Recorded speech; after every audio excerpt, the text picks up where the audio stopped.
السلام عليكم ومرحبا بكم معايا في فيديو جديد. نتمنى تكونوا بألف خير. من بعد ما شفنا الجزء الأول من تصنيف الحيوانات، في الجزء الثاني إن شاء الله نطرقوا للتصنيف العلمي مع أمثلة مفصلة عن كل صنف، ودائما باللغتين العربية والفرنسية. Si on veut classer les animaux en famille, on doit prendre en compte plusieurs critères. Par quoi la peau est-elle recouverte؟ يعني ما الذي يغطي الجلد؟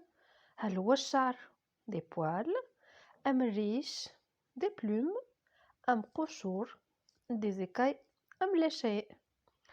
Et aussi le nombre de pattes، يعني عدد الأرجل 2 4 6 8 10 ou aucune، يعني عندها زوج الأرجل 4 6 أرجل 8 10 أو دون أرجل.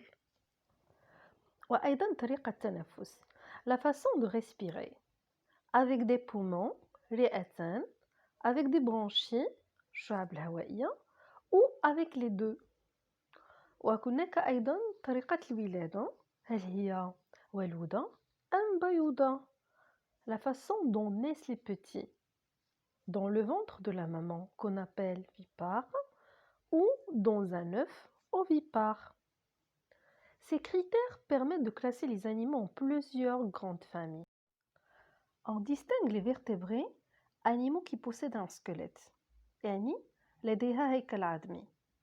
Et les invertébrés, animaux qui ne possèdent pas de squelette، يعني ليس لديها هيكل عظمي. ونبدأ بالفقريات واللي هي كينقسموا أيضا لعدة أنواع. Pour les vertébrés, on a 5 classes. Les mammifères، الثدييات، les oiseaux، العصافير، les reptiles، السواحف، les amphibiens، برمائيات، et les poissons، اللي هي الأسماك. Et maintenant, voyons quelles sont les caractéristiques des vertébrés et on commence par les mammifères. يعني أهم مميزات الثدييات وهي كالتالي. La femelle allait ses petits، يعني أن الأنثى ترضع صغارها. Il respire par les poumons، يعني تنفس رئوي. Ils sont couverts de poils sauf les mammifères marins. معناها أن كل ثدييات لها الشعر إلا الثدييات البحرية. Ils possèdent 4 pattes sauf les mammifères marins، يعني أن كل الثدييات لديها 4 أرجل إلا البحرية فليست لديها أرجل. Exemple de mammifères terrestres, on a l'éléphant et pour les marins, on a la baleine. Et maintenant, on passe aux caractéristiques communes de tous les oiseaux. Ils sont couverts de plumes. يعني الريش. Ils ont 2 pattes. اثنين من الأرجل. Ils ont des ailes, même si tous les oiseaux ne peuvent pas voler. لديها أجنحة رغم أن بعض العصافير لا تطير. Ils respirent par des poumons. تنفس رئوي. La femelle pond des œufs et les couve. Comme le colibri, le canard qui peuvent voler et l'autruche qui a des ailes mais ne vole pas. Puis on passe aux reptiles. Ils sont couverts de peau écailleuse. Ils ont 4 pattes ou 100 pattes comme les serpents. يعني لديها 4 أرجل أو بدون أرجل مثل الثعابين. Ils respirent par des poumons. تنفس رئوي. La femelle pond des œufs. يعني أنها حيوانات بيوضة. Voici quelques reptiles, le caméléon, l'anaconda et le crocodile. Et maintenant, les caractéristiques des amphibiens. Ils ont la peau nue. Ils respirent avec des branchies, puis des poumons. Ils ont 4 pattes. La femelle pond des œufs comme la grenouille, le crapaud et la salamandre. Et puis, il y a les poissons, اللي هي الأسماك. من أهم مميزاتها ils sont couverts d'écailles اللي هي قشور sauf certaines espèces comme le requin. Il possède des nageoires. Il respire par des branchies, les الشعب التنفسية. La femelle pond des œufs. كمثال على هاد الأسماك on a sardine, un piranha, la dorade.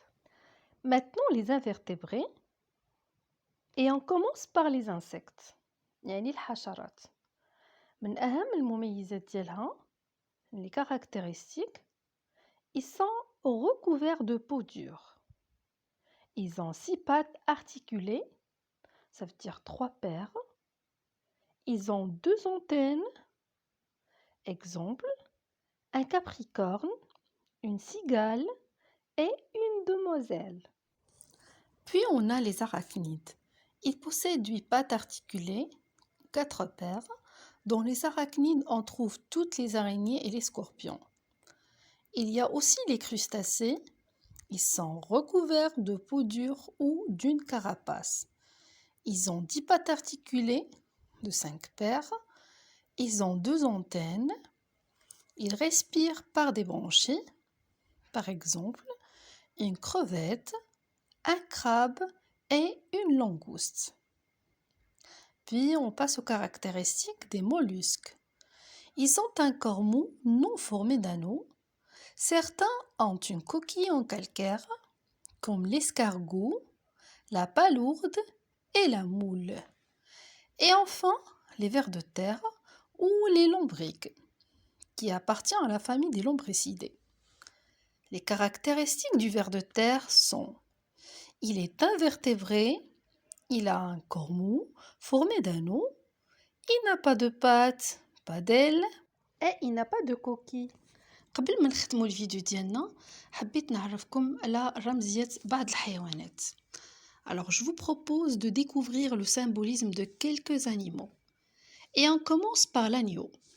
Il est représenté depuis la nuit des temps comme un symbole de douceur, d'innocence et de pureté. Le chat. Le chat symbolise le courage, l'indépendance et la liberté. La colombe symbolise l'amour et la paix. L'éléphant.